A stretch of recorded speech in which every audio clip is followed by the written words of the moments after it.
friends, welcome.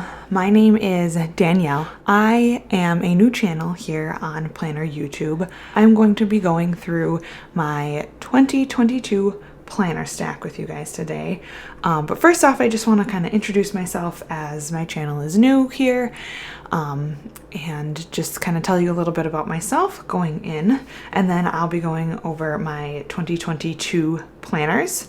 I'll briefly touch on what I used in 2021 and why I picked what I chose for my 2022 planners going forward. So I am a mom, I am a nurse, I am an avid coffee drinker, and I absolutely love planning, especially in paper planning, though I am trying out a little bit of digital planning this year as well. I love to watch planner videos, plan with me's, just all the different types of planner content out there. I really like trying out new and different planners. I like using sticker kits, things like that. And so I decided to start a planner YouTube channel of my own so that I could share some of my planning, as well as an Instagram dedicated to my planner. I'm also an avid reader. I love to spend time outdoors with my son and my husband. We like hiking and just being outside with our dog and things like that. So that's a little bit about me and who I am. So if you guys want, you can introduce yourselves down in the comments. Tell me a little bit about yourselves and what it is you guys love about planning. And I'm going to get started with my 2022 planner stack. And I'm actually going to start big and work my way down smaller. So what I have here is technically a 2021 Powersheets. I am using the undated 6-month Powersheets that I started at the end of last year. I think I started it in September. I started it in September, October, and then I kind of completely forgot about it in November with just getting ready for the holidays, and it was a super busy month for us. And so then I did December in my Powersheets, and so which was kind of nice because there's a quarterly refresh in between the first 3 months and the last 3 months in this planner. And so that ended up landing right in the split between December and January. So I have done kind of my quarterly refresh. I might go through a little bit of the prep work again, just to kind of solidify what my goal planning will be starting in 2022. But I kind of have my goals in mind. Since I had just done my prep work a few months ago, I decided not to redo all of the prep work. And then I'm going to start the first 3 months in Powersheets. From there, I'm going to decide if I want to keep going in Powersheets, maybe with another 6-month undated, or switch to another goal planning system, or just kind of keep going on my own. We'll see. So for now, I have just started out with my refresh, picked out my 2022 word of the year, which I believe is going to be Thrive this year. And that is what I'm going to be using for goal planning for the beginning of 2022. Next up, we have my weekly planner, and I am going to be in a Plum Paper ME planner for my weekly planner for 2022. I have not set this planner up just yet. Really, I haven't done much with it, but there's not a ton to do. I think I'm going to transfer my birthdays into here, and then some of my goals for my Powersheets, and then this is just kind of how there's the January overview. I'm going to use this side for my zero-based budgeting, and then my monthly, which I have my kits here all ready to go. And then this is kind of what the inside of this planner looks like that I am using. Has several different boxes. I'm still kind of trying to determine how I'm going to set up my spreads and whatnot, but I will have a plan with me for January, and then also I'm going to start this on the 3rd of January. I'm going to be finishing out my year. I will be finishing out my year this year in my Hobonichi Cousin. I really loved my Cousin. It is an A5. It's a bound book. It gets nice and chunky with all the stickers that you used. And I have a lot of different sticker kits that I used in this planner. And I do really love just how this planner feels, and the paper and the kind of small grid to it. However, I did not use really as much as I would have hoped the daily pages in the back of the planner. This planner is a monthly, weekly, and daily planner, and unfortunately about half the planner is daily pages. And because I really didn't use them, I started out the year strong using them for memory keeping, journaling, to-do list, things like that, kind of bullet journaling. But as I went along, I just didn't use daily pages as much as I would have liked. And so for me, it just feels like such a waste to have half of a planner unused. I really like to try and use every page of a planner if possible and fill it up and complete it. That is why I do like to try and stick to one planner for a whole year. So hopefully I can be in my Plum Paper for the whole year, and I have kind of intentions for every page of this planner. So as much as I loved my Hobonichi, if they would make a planner that is just a monthly and a weekly, I would love it. I would, be in that. And be very content, but I'm gonna try out the Plum Paper this year and see how it goes. I will be using sticker kits for most of the weeks, so I'll be doing some plan with me's.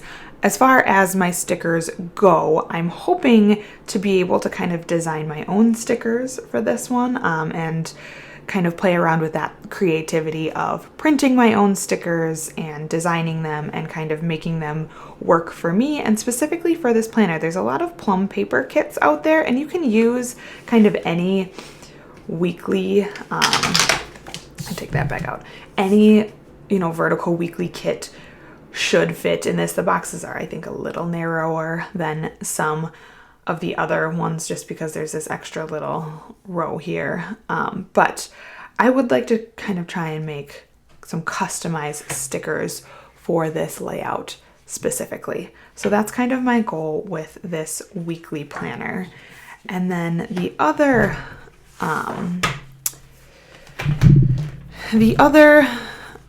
item planner that I wanted to show off is my Leuchttrum Some Lines a Day 5-year journal. This isn't a planner, but it is a daily journal.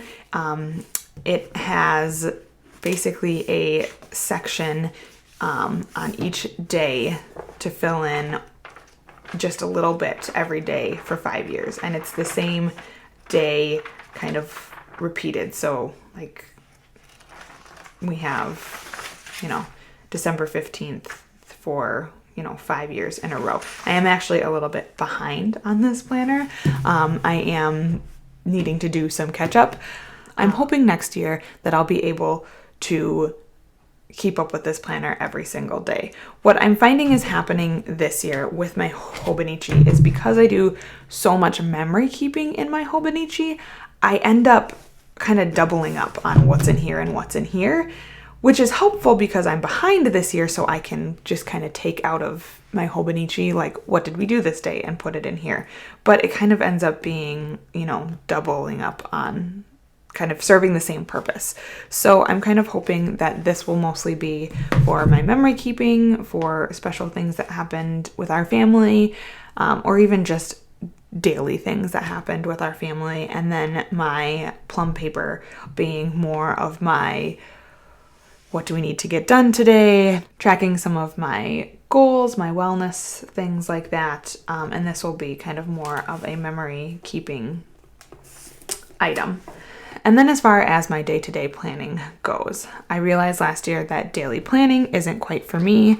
One thing I did add in the back of my plum paper is I did add a to-do list section so that on days where I do have a lot to do, I can simply throw in a to-do list and kind of, just have those for specific days. Or if I need to write down a packing list, which is what I used my dailies for a lot, I can use this in that capacity. So I'm hoping that just these few enough pages of to-do lists will be enough to kind of keep track of my busier days. And then I was using just this super beat up little planner that I got off Amazon to kind of keep track of my daily schedule and, to do like big to-dos. And I would bring this with me to work and just around town when I had to make appointments and things like that. But I am finding that it is falling apart because it is just an inexpensive, like $5 little pocket calendar off Amazon. And so I decided, since I end up writing things in here, but then writing things on our family calendar and then sharing them with my husband, I've decided to just do a Google Calendar that we share between myself and my husband so that I always have it on my phone and can update it, and it'll update across both my calendar and his calendar. And then I am also using Google Keep so that we can make shared grocery lists, to-do lists around the house, just things like that. So those are kind of the digital planning items that I am going to be using this year, just to see if it makes our flow a little bit better for around the house. And then the last item that I don't have here with me is the Go Clean Co. the Go Clean Co. yearly calendar. And I just bought the digital calendar. I just printed out, and it has kind of the Go Clean Co. schedule for keeping your house clean. I find their method of cleaning and just their approach to be what works best for me, what fits into my lifestyle, my cleaning style. It's simple enough that I can kind of keep track of things, and they have in their calendar, they have a lot of different tips for keeping things clean, and they have a rotating schedule of deep cleaning to kind of keep your house on track. I did their fall cleaning challenge and really loved how I was able to kind of tackle my entire house of cleaning, even though my entire house was never clean at once. And I just really like their approach. So I have their digital calendar. That's what's in our kitchen, and kind of keeps track of everything on the paper calendar in the kitchen, just for a quick reference when we don't have our phones on us. So I do end up putting a lot of stuff doubled on some calendars, but that is kind of how our calendar system works for our family. And that is my 2022 planner stack for this year. So let me know what you guys will be planning in the comments below. If you liked this video, feel free to give it a thumbs up, subscribe if you want to kind of see more of my planning throughout the year. And just let me know in the comments what you thought, or if you have any suggestions for improvement. I would love to hear them. Thank you guys so much for watching. I hope you have a wonderful rest of your week and a great start to your 2022. And I will see you guys all in the next one. Bye.